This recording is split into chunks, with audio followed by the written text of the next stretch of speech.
Orleans Tribune. We have our next panel, the candidates for District D, Mr. Eugene Green and Mr. Troy Glover.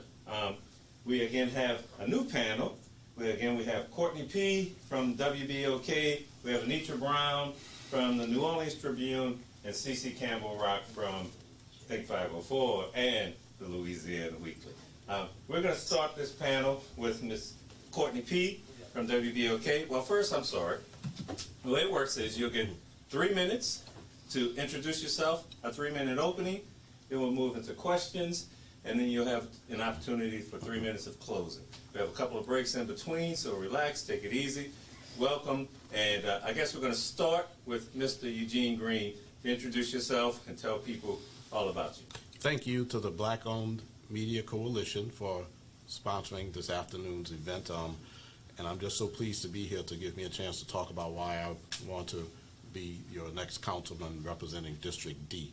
I have a good relationship with a good number of people who are in the listening and viewing audience, so I want to spend my time saying that I do consider my credentials to be a help in terms of my getting the work done that I want to get done, but the most important thing is knowing the reason why I want to be a candidate. Jeff, I'm a candidate because I grew up in this district and have spent since the early ages. For example, I was before the city council at the age of 18 protesting against racial violence afflicting people in Pontchartrain Park, a drive-by shooting, set of shooting incidents that was going on. I'm interested in this district because it's the district in which I grew up, and I'm very proud to have grown up there. I also went away to school, but couldn't wait to get back to the district where I could work to enhance the quality of life here and in our city. I've raised my 3 children in the same house on St. Roch Avenue for the past 31 years where I've lived. I also lived in Pontchartrain Park and the Sugar Hill community. So I'm very vested in District D, but it's not just living here, because I've built a successful business, but at the same time I've also participated in activities in District D that have helped to enhance the quality of life. I'm a member, for example, of the Orleans Levee District. Not to be just a member, but for example, I was responsible as the head of the Commercial Real Estate Committee for removing that blighted police station at the corner of Elysian Fields and building a new station to support the Levee District Police in that area. I've also served on the school board as an appointed member representing in District D, but I also have served on the board of Marion Central Middle School. I've attended schools in the area from Bradley to Francis Gregory to also St. Augustine High School. I've been invested in the community in multiple ways. I'm a member of the Pontchartrain Park Neighborhood Association and also the Gentilly Terrace and Gardens Neighborhood Association. I want to see an enhanced quality of life in that district, which is so important to the city of New Orleans. I'm putting myself forward for public service, but continued service, because I've served in many capacities within this district and also in our city to enhance the quality of life. I appreciate that opportunity to be here today to discuss my platform and what I want to see get done, but the most important thing for me to say is that I'm running to be the representative for this district to enhance the quality of life using my experiences and my motivation. Thank you, Mr. Green. And Mr. Glover, you have a 3-minute opening. Yeah, so first I want to thank you all for the time too. It's a great opportunity to sit with you all and talk about issues that impact the district. Today is a bit of a tough day for me. I lost one of the kids that I used to not only coach, train, teach. A young lady was murdered in St. Roch yesterday, and I know her whole family. And when I spent time running an after-school program and a summer camp at St. Roch Church, she used to come every day. And so thoughts are out and prayers are out to the young lady and her family. And I'm hoping that, my thoughts are just out. So for those who don't know me, my name is Troy Glover. I am also a New Orleans native. I graduated from the best high school in the city, McDonald 35. And I know there'll be some contention and debate around that. But for those, I need to close this out. But for those who disagree, they're wrong. I was born in Acalio. I was born in Acalio and raised by a single mom. After my dad was killed in front of our front porch when I was 1, I grew up really taking care of my 2 sisters and got arrested when I was 17. And I say all that to say, someone with that background doesn't get a chance to run for city council. right? At every step of the way, someone from community stepped in and had my back, whether that was my principal, Mr. White, and Ms. Joyce Chapitol at McDonald 35, that stepped in and helped pay fines and fees to help get me through trouble, whether that was my church that I attend that stepped in and helped. And I believe that the city council person should be a representative for all 26 neighborhoods in this district. When folks look up and fail and see their representative, they need to know that that person has their back. I was the youngest president of the St. Roch Neighborhood Association at 25. While president, I hosted Night Out Against Crime. I did gun buybacks to take guns off the street. I did storm drainage cleanings with neighborhoods, and I helped to bring crescent care to the community because I knew that in St. Roch, folks didn't have access to a high-quality medical facility. I now serve and run an organization that only hires folks returning home from incarceration, which, if you know, in this city and this state, disproportionately impacts and arrests folks that look like me. And we hired them, and I'm proud to say out of the folks that we've hired, only 2 have went back to jail.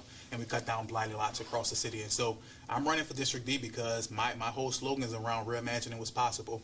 And throughout my years, throughout this time, I just don't believe that we've gotten what we deserve. And I'm running so folks can reimagine what we deserve, reimagine better, and reimagine a district that represents and a district that represents, loves, and treats everybody in an equitable way. So I'm Troy Glover, number 56 on the ballot. Today is the last day to early vote. Election day is December 11th. Appreciate this time. Thank you for that introduction. And we're going to move to the questions segment, and our first question is going to come from WVOK's own Courtney Pete. Yes, this question is both from Mr. Green and Mr. Glover.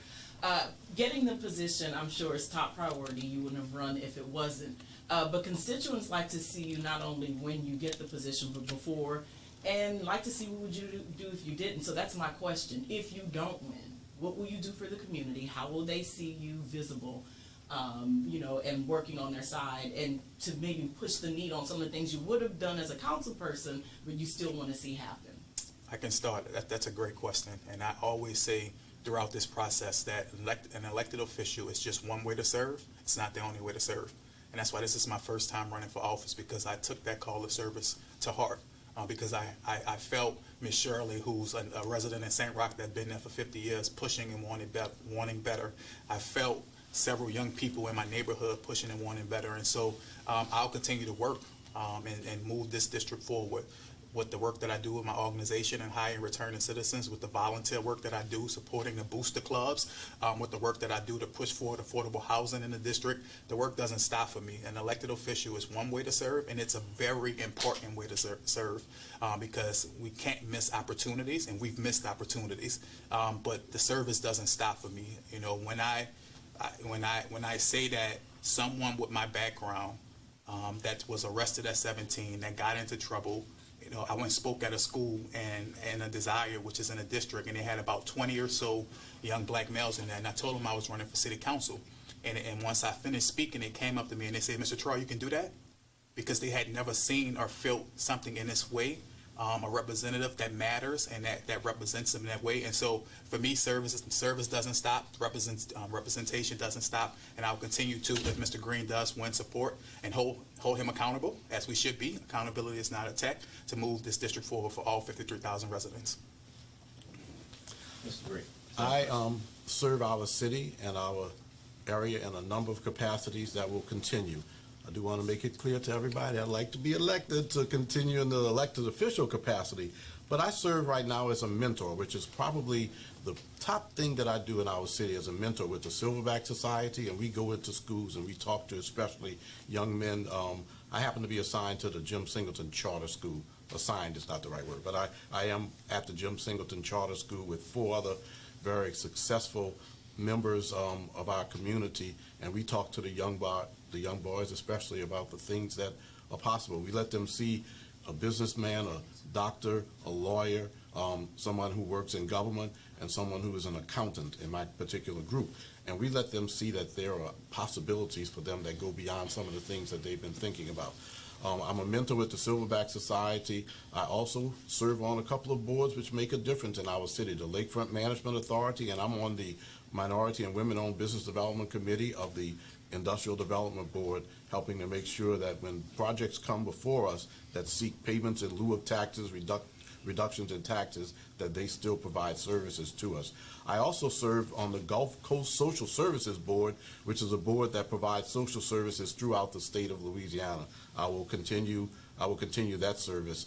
I am pleased to say that in addition to being successful in business, I've spent a lot of time doing things outside of business.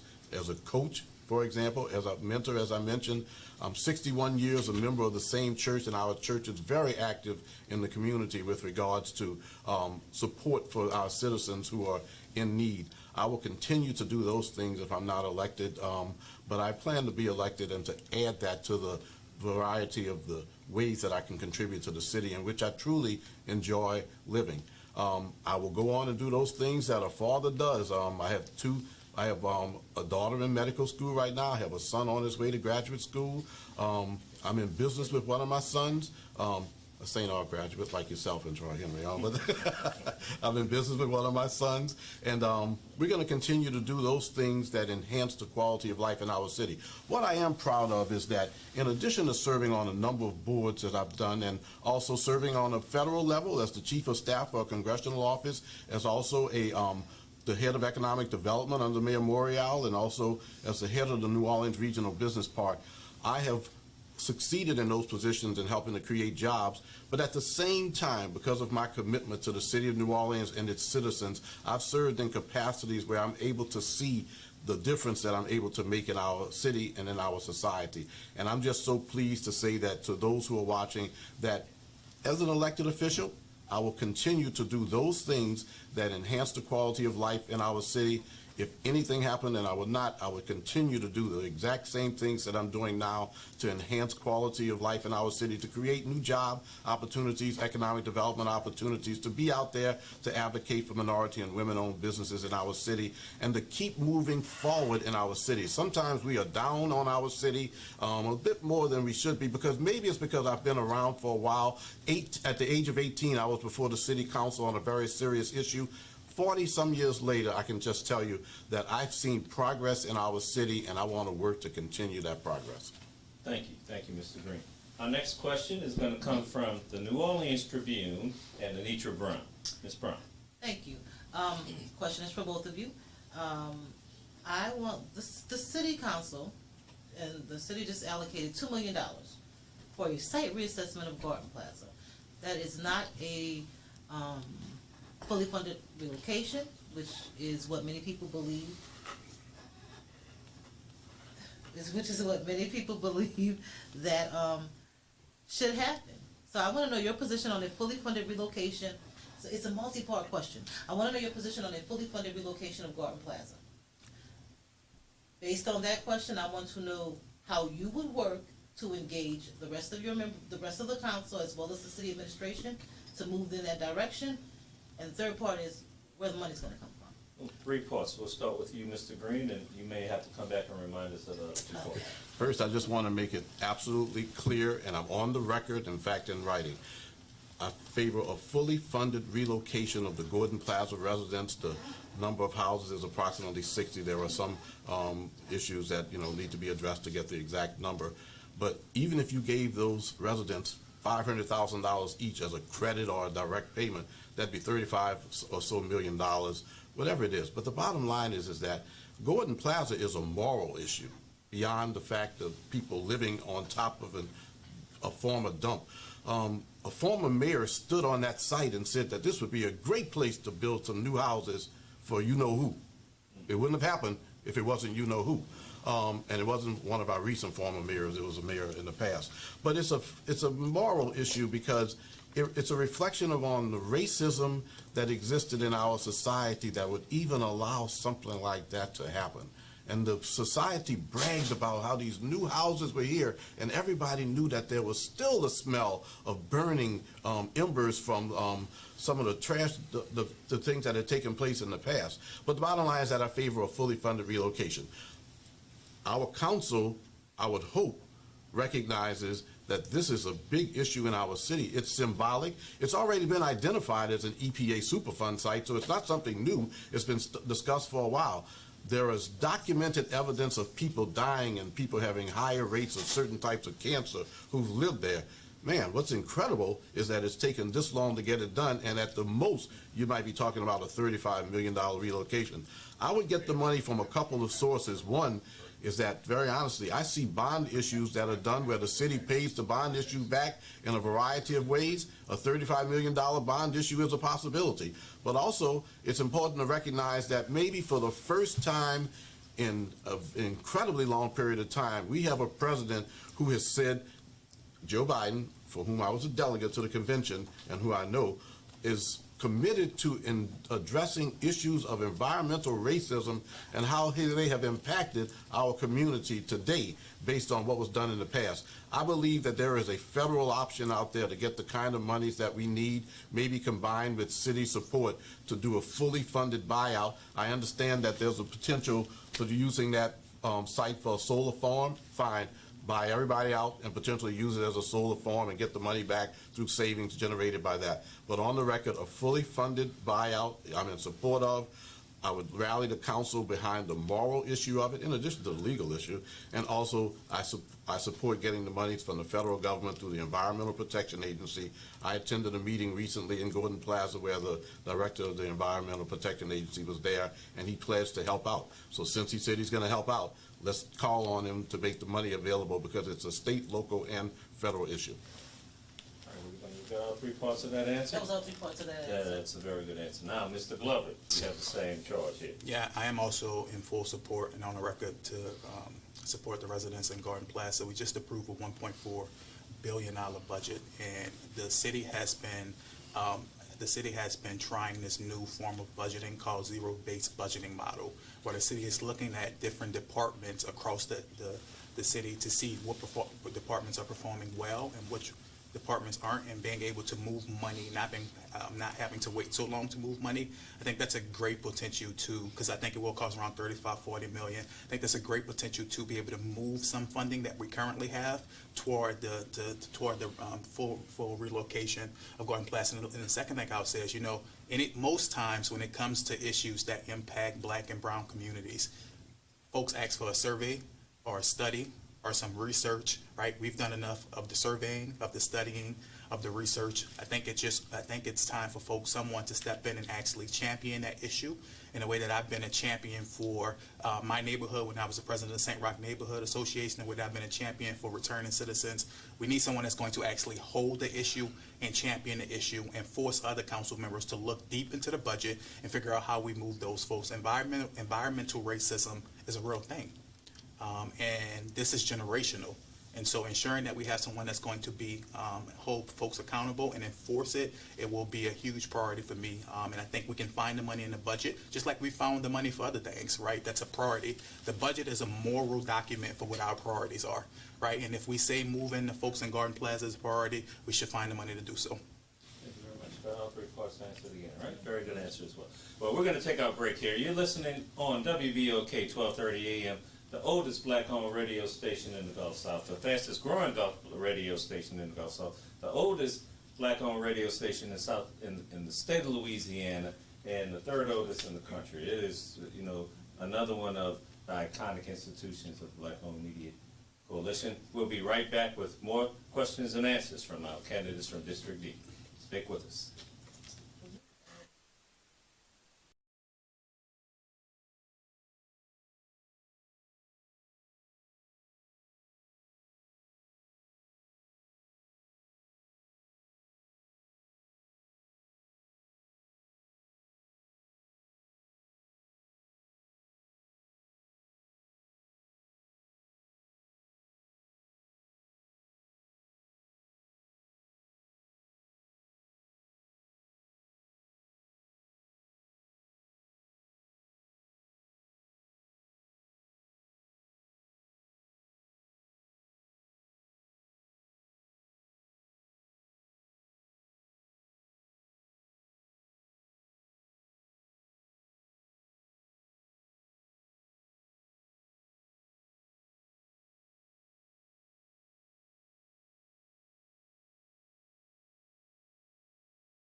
welcome back to the Black-Owned Media Coalition event, runoff forum for District D.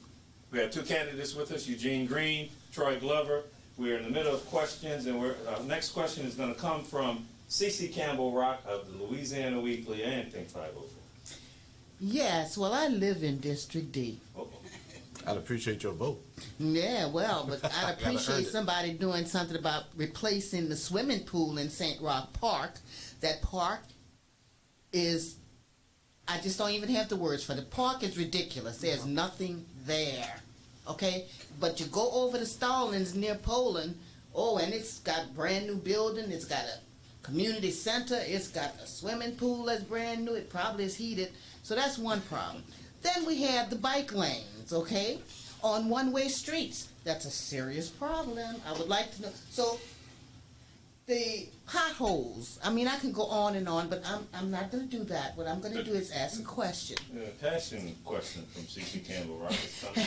And the question is, what do you guys, both of you all, and we'll start with Mr. Glover, what do you see as the priorities for District D? Yeah, I mean, Cece, that's a great question. And, you know, I served as the president of the St. Roch Neighborhood Association for 2-3 years, and I sat under Mr. Reggie Lawson, Yeah, who, you remember Mr. Reggie. I didn't want to become the president. Mr. Reggie told me, sit down and listen and learn, and you'll become the president because the district needs you. And so I think one of the priorities are, one, making sure that we get things back up to par, right? I live in Pontchartrain Park now where I own my home, and Pontchartrain Park isn't up to par either. Right, the park at Pontchartrain Park, the park at St. Roch, the park in Fairgrounds, those are basic, essential quality of life issues that I think matter to people. And I think we feel safer, we feel better about our communities when we can go outside the same way folks uptown can go outside, the same way folks in Lakeview can go outside and have access to high quality facilities, right? But just also using those facilities in a meaningful way. For example, I really want to look into fully funding NORD, but using NORD as a year-round mechanism to connect with our young people, providing mental health support, providing trauma support. Trauma is huge in the city. They said, I saw a stat that said like 50% of young people in the city or more have seen somebody killed or know somebody that's been killed, right? And that's trauma, generational trauma that's been afflicted on our communities. The second thing for me is around infrastructure and fixing our streets. People do not mind when their street has been fixed. I don't think so. I think people mind when we don't communicate back about our streets being fixed. So I really love the idea of having a public-facing dashboard for the city council where you can easily type in your address, figure out when projects start, when they stop, and then that's a mechanism to hold contractors accountable. Because I have projects that's been on my street that was supposed to start in January and stop in April, and it's December. Right, and so I think residents are tired of not having a communication back to them. And then the last thing is public safety. And I think there's a different approach to public safety. There was a study that said 74% of residents don't feel safe. That's one part of the story. We also know that less than 50% of black men in the city have access to stable employment. We also know that 47% of black households make $26,000 a year, right? And so in the work that I do, I think public safety is around connecting people to resources, one. Two, some accountability for folks that need accountability, but also taking a community approach. We are lucky to have the Office of Gun Violence Reduction. And I'm a partner with the Office of Gun Violence Reduction in the work that I do. And so in making sure that folks feel safe in their neighborhoods, like they can walk their kids. I have a 12-year-old daughter, a 2-year-old son, and I just welcomed a newborn that's about 2 weeks old. I want to make sure this district is a safe, fun place for my kids as well, and that's the priorities for me. Thank you. I think that if there's anywhere that we disagree in terms of what is priority, it's where I consider the priority to be. Just 2 days ago, I attended a memorial service for a young woman who was shot in a crossfire on at the corner of Robert E. Lee and Elysian Fields, and she was on her way home, not too far from there. Just yesterday in District D again, someone was, well, not someone, the mother of a judge. It just so happens that it's the mother of a judge. But I hate the fact that the media maybe gives it more attention because it happens throughout the city. We also have 25 shootings on the interstate, including some that happen in District D. Our top priority in this city is making people feel safer as they get out of their cars and as they go into different places. I'm really tired, to be very honest with you, of thinking what is going on with my children when they come home at night. Are they being followed and the like? And it is a complex issue, and that's why there are 9 points on my platform relative to how to address crime in our city. But absolutely, positively, everyone says that the most important concern for them is public safety because they're tired of seeing murders. We're at the point where we're seeing a murder a day. A murder a day in New Orleans. There was a murder today in Holly Grove. I can point to a couple of them that took place. What I am doing in some respects is, not some respects, what I am doing, I'm proud of some of the things that I've done to address the issues before the guys get into it. The mentoring, the coaching, and also I've worked with the Boy Scouts, for example, and tried to get more youth from black communities involved with those programs. And also NARD is a priority of mine. I think it's terrible when you can go and see the Lakeview diamonds and there's dirt and there's a mound and things like that, and you go right into a community where I'm planting trees right now, and you have nothing as far as the field is concerned. That's a priority that we have to change. Those communities have to get more resources. Now I'm going to public service. Blight reduction is important. When a boy walks out of his house, a boy or a girl walks out of their house and they see a vacant lot next door and a vacant lot across the street of the house, as you can find at Desire in Florida, no wonder why they're angry about our community. And our city has not done enough to address blight reduction.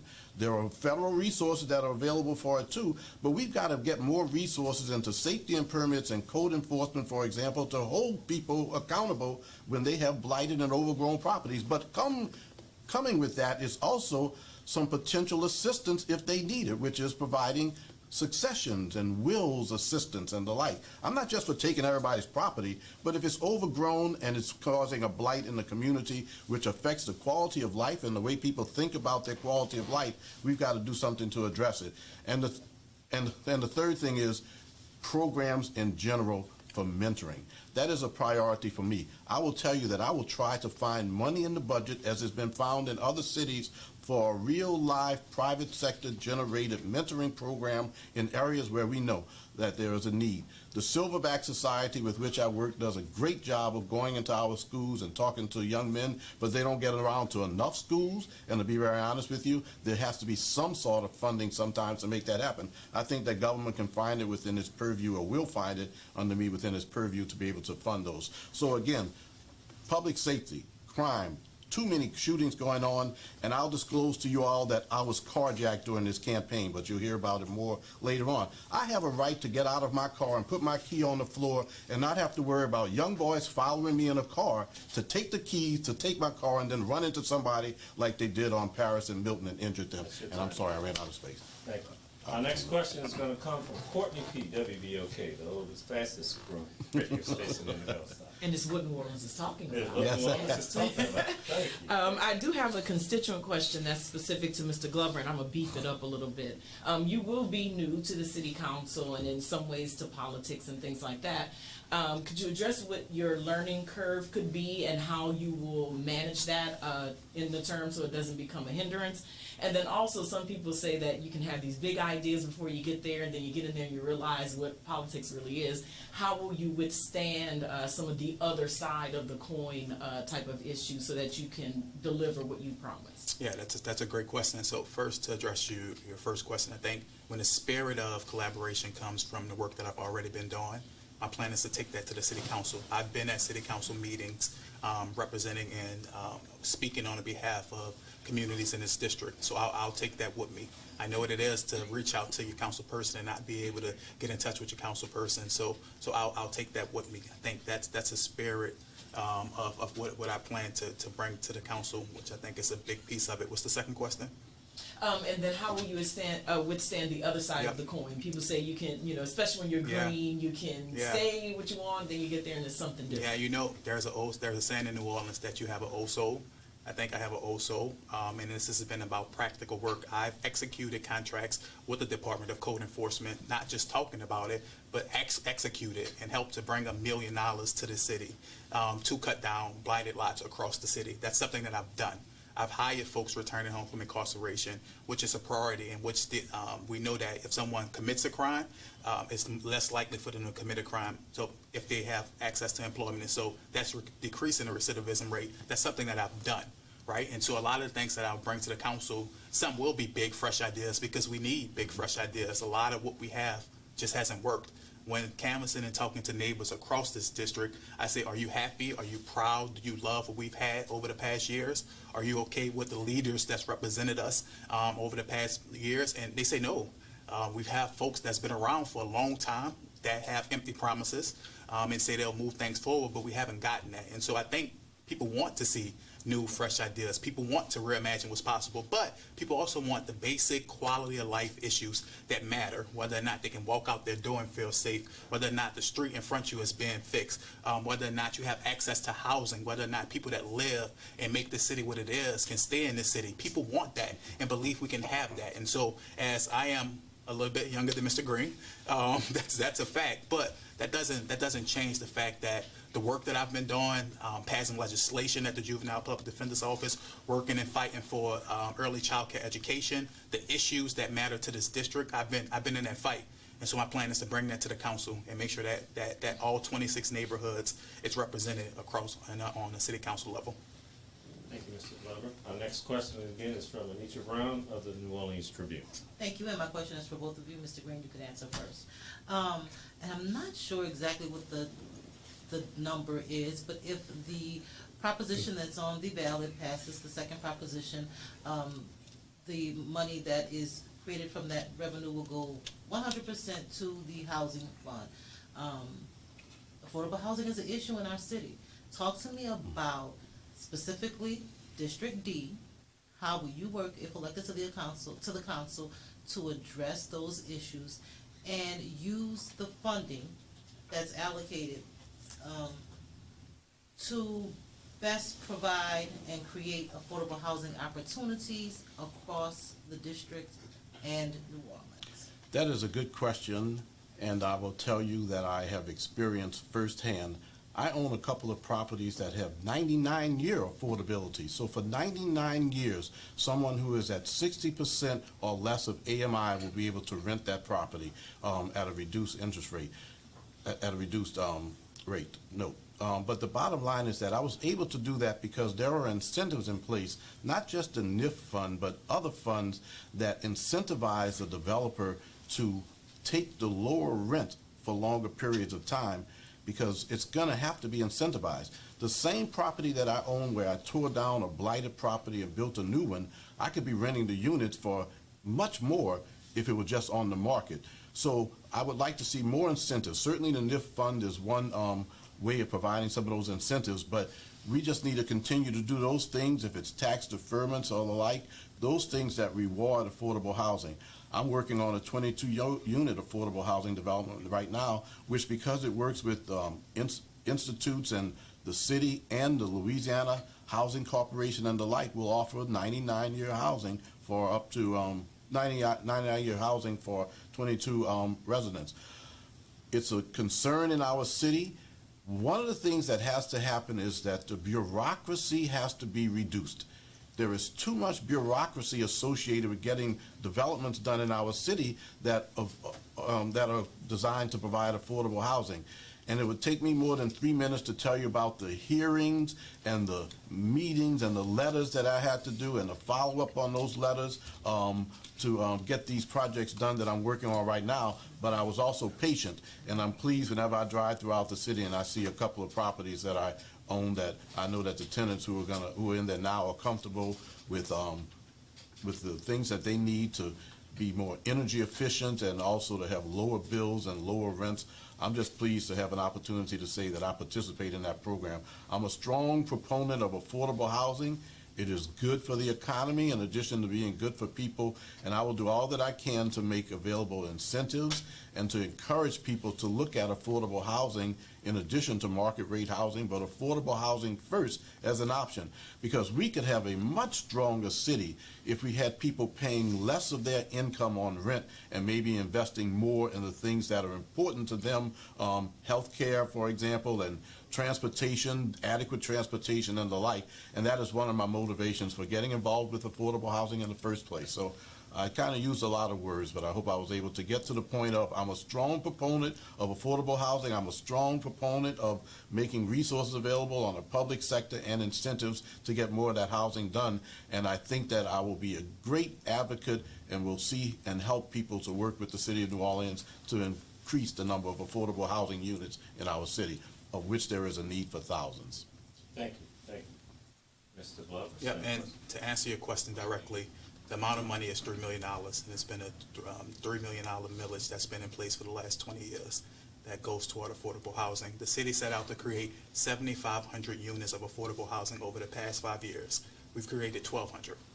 Right, so the need for affordable housing units there. I was on the board of Crescent City Community Land Trust, where we helped to use the land trust model to create units for affordable housing. I currently sit on the board of TCA, Total Community Action, where we support and assist folks with utility assistance and to add toward affordable housing. So I think there needs to be several entities and several ways to create units of affordable housing, whether that's mixed development units. I currently partner with the City Department of Code Enforcement, and there are a bunch of houses that are under the Chapter 66 process that I think we can bring back up to Congress to use for affordable housing. The problem is we don't have enough units.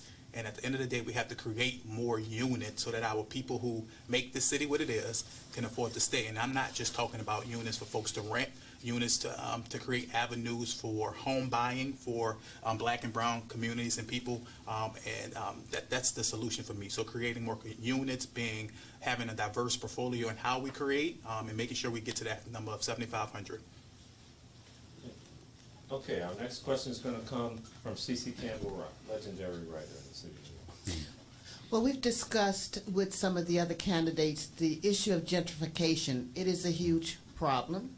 It's happening in District D, as you guys know.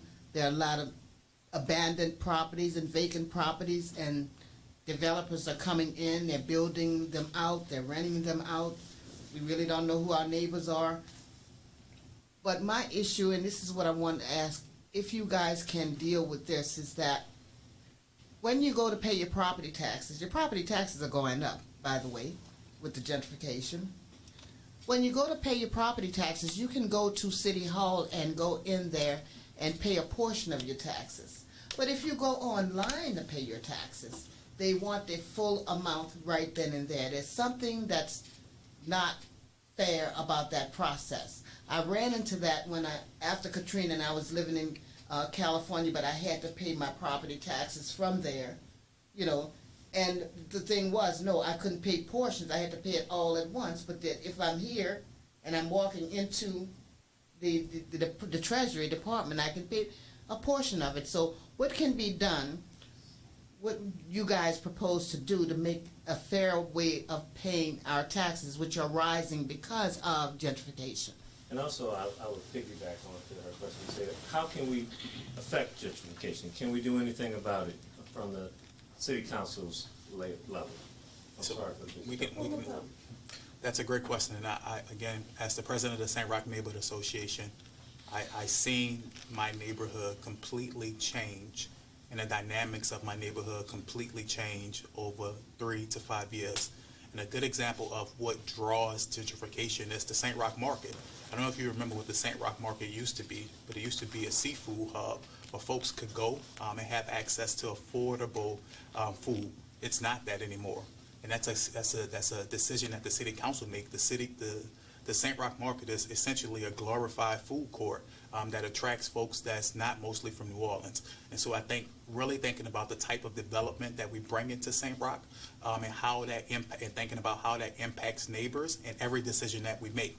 The next thing around that is short-term rentals. We have to really enforce the laws around short-term rentals and ensure that there are no more whole home short-term rentals that remove neighbors and displace neighbors throughout the communities, and then incentivize folks to stay in the communities that they are. I have folks coming up to me all the time. I don't know if you see the signs that say, "I'll buy your home, call me, I'll buy your home, call me, I'll buy your home." And a lot of times that's fraud or ways to push Black families outside of the neighborhood, and that's something that we can't allow and have to discontinue. And then the last thing is, the hardest thing for folks to do is to build capital.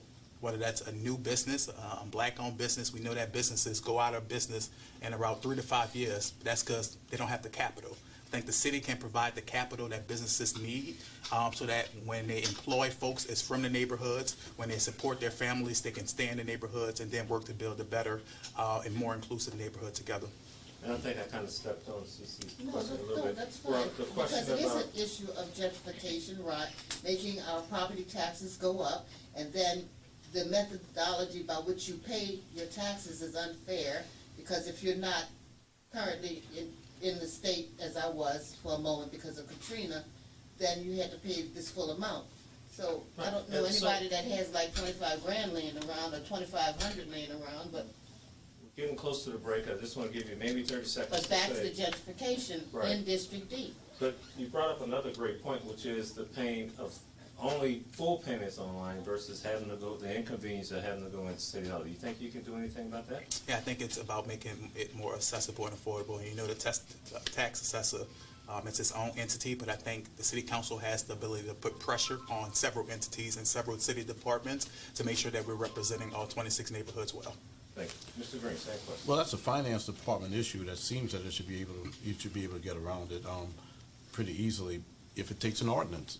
Maybe it takes an ordinance. It's a law that you have to accept online the same amount that you accept in person. So I don't mind telling you that if there's something like that, that's such a gross, almost irresponsible way of addressing our taxes, you can be assured I would introduce the ordinance to change that.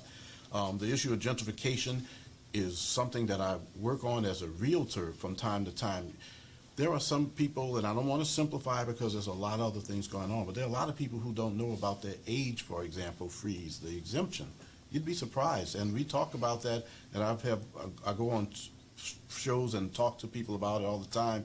If you're of a certain age, over a certain age, 65, make sure that you are in place to get your wage, to get your freeze so that you don't pay those additional taxes. But one thing that the city does need to look at, and it's being done in other places, and it really does stem gentrification in some respects and keeps people in place. Why can't the city get involved with, since we spend so much time in other capacities and so much other resources, making loans available to the people who have the blighted properties? That is what I'd like to see happen. If you want to address gentrification, if you will, and it's not just that, it's also blight and the like. Let's look at potentially the city guaranteeing loans if you put together the right proposal, and community organizations working with people to help them to put together the right proposal. But instead of spending years trying to take the properties back, and instead of spending years watching the properties further deteriorate, let's look at a way that the city, maybe working with the state and federal government, can make the money available to the family of the person who owns the property that is blighted, and then you wouldn't have speculators and developers taking these properties and quadrupling the price once they do the kind of renovation that you could do if the city did it. So gentrification is something that is important to the culture of the city of New Orleans. Our neighborhoods need to stay intact to the extent possible. But what we're seeing now is a negativity as far as the city is concerned and government entities are concerned relative to people who might really want to fix up their properties. That is something that I will absolutely explore, and something that I've talked about before. And it's really because in some respects it kind of makes more business sense. I mean, why don't we try to work with the people who own the property already, instead of going to outside developers and putting all kinds of proposals and incentives and tax breaks on the table to not allow, to encourage them to do it, as opposed to making the money available to those who actually own the property. Well, thank you, Mr. Green. I think we're up on the break here. We are going to take a short break, pay some bills, and come right back to you. And when we come back, you each have 3 minutes to give your closing statements and let people know why they should vote for you. And thank you. You've done a great job so far, both of you. We've enjoyed listening to you, and we'll be right back.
We are the Black-Owned Media Coalition, and we have our closing statements from our two candidates, Troy Glover and Eugene Green. We're going to start with Mr. Glover, who's going to have 3 minutes to tell us why people should vote for him.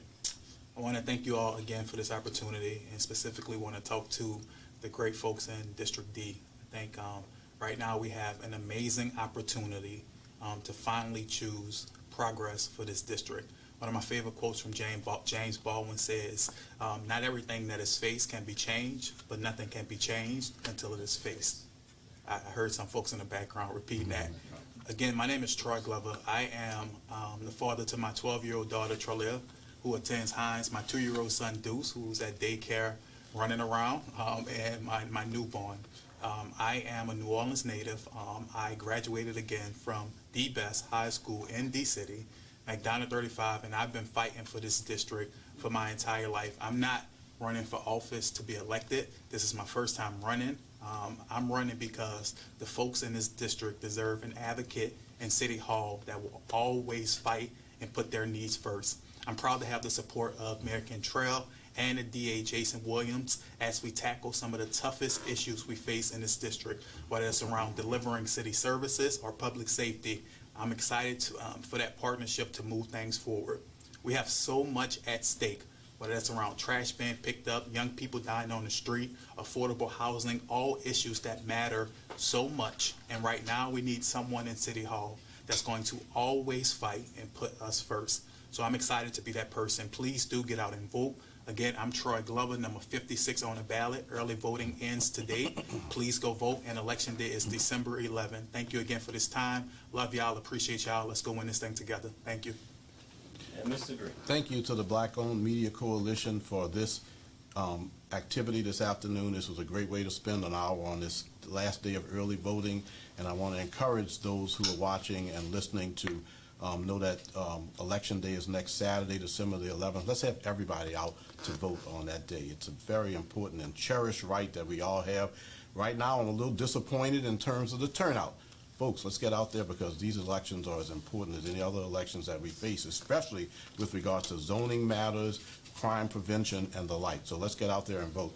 I'm looking at this card. I don't usually look down. You all know that I could talk a hole in people's heads, but I will tell you that there's no reason for me to not mention the endorsements that I have and to brag about them. So I want to start off by thanking Black Media-Owned Coalition members, the New Orleans Tribune and Data News Weekly for your endorsements of my campaign, which took place after discussions and the like. I appreciate your recognition of the importance of experience in getting the jobs done that we need to get done as a council member. But I'm also supported by the Independent Women's Organization, the Alliance for Good Government. I am the Democratic Party's candidate for this district seat. But interestingly enough, I'm also endorsed by the Republican Executive Committee, the Democratic Party's candidate, and also endorsed by the Republican Executive Committee, which endorsed me after the interviews that we had. The New Orleans Coalition, the Young Adults Political Association, Tremay Tips, Life, Coop, and other organizations such as the Times-Picayune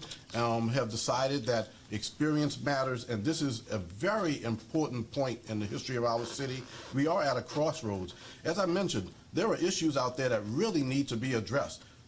Attending a vigil for a young woman who was shot in a crossfire, and then knowing that a judge's mother was shot 2 days later in a crossfire, that's just not normal. We've gotten to the point where we think about these numbers of murders, and if we're under 200 murders a year, that's normal.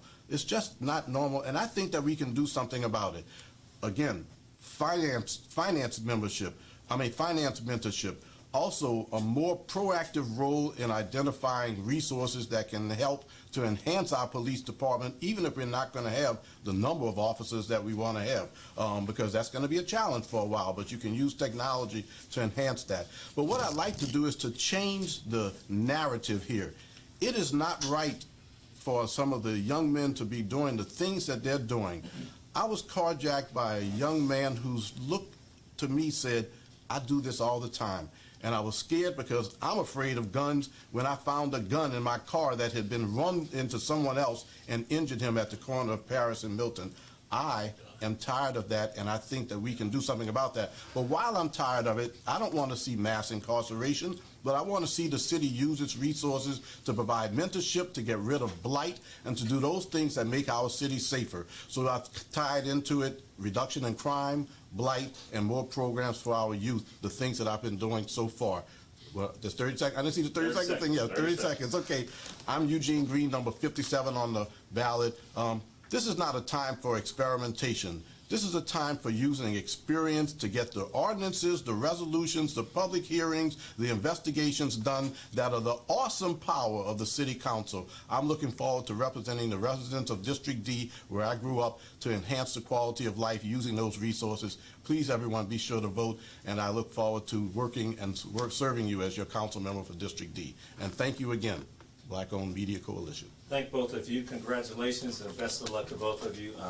This has been the forum, the community forum for District C, District D. One day I'm not going to stutter, but today I'm all over the place. But District D, the two candidates, Eugene Green, Troy Glover. We thank you guys for being here today, and we'll be right back. Thank you again. Thank you. See you tonight.